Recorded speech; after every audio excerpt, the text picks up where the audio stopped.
দর্শক, গণভবনে ১৪ দলের নেতাদের সাথে বৈঠকে বক্তব্য রাখছেন প্রধানমন্ত্রী শেখ হাসিনা। সরাসরি চলে যাচ্ছি সেখানে।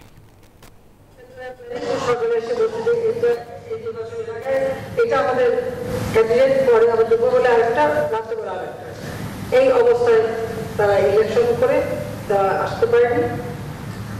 ফলাফল যে তারা তখন থেকে ইলেকশন বিরুদ্ধে যে বাংলাদেশের ইলেকশনই হতে দেবে না, এর পরের যে ষড়যন্ত্র ইলেকশনই হতে দেবে না। তবে দেবে, আর আমার ক্ষমতায় আসতেও অসুবিধা হবে না যদি আমি বাংলাদেশে কারো এয়ারবেস করতে দিই, ঘাঁটি করতে দিই, তাহলে আমার কোনো অসুবিধা নেই।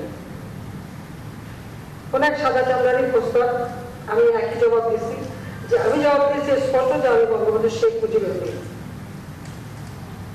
আমরা যুদ্ধ করে বিজয় অর্জন করে দেশ স্বাধীন করেছি।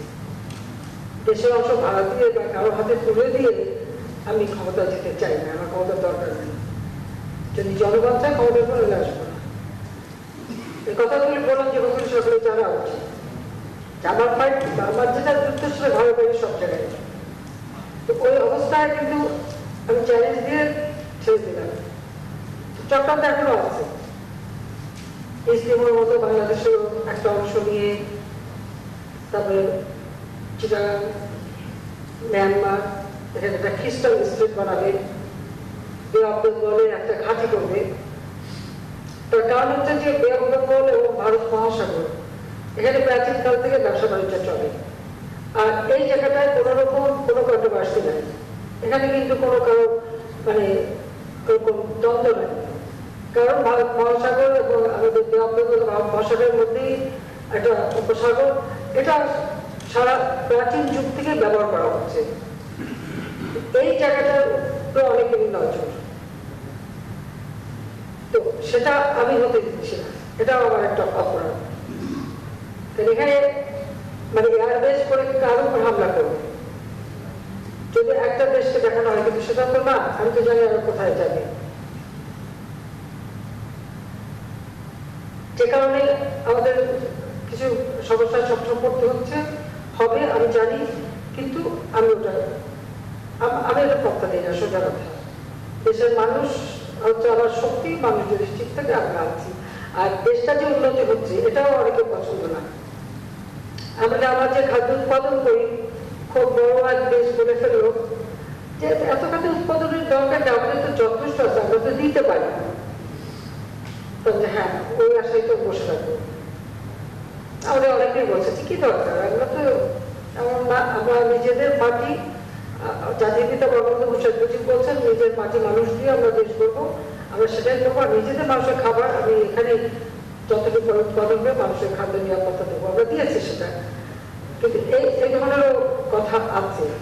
তো এখানে আমাদের একটা জিনিস চিন্তা করতে হবে যে আমরা যারা স্বাধীনতা সম্পর্ক শক্তি, আমাদেরকে আরো সুসংগঠিত হয়ে আমাদের মানুষের কাছে, যে মানুষকে এই চেতনায় ফিরে আনতে হবে।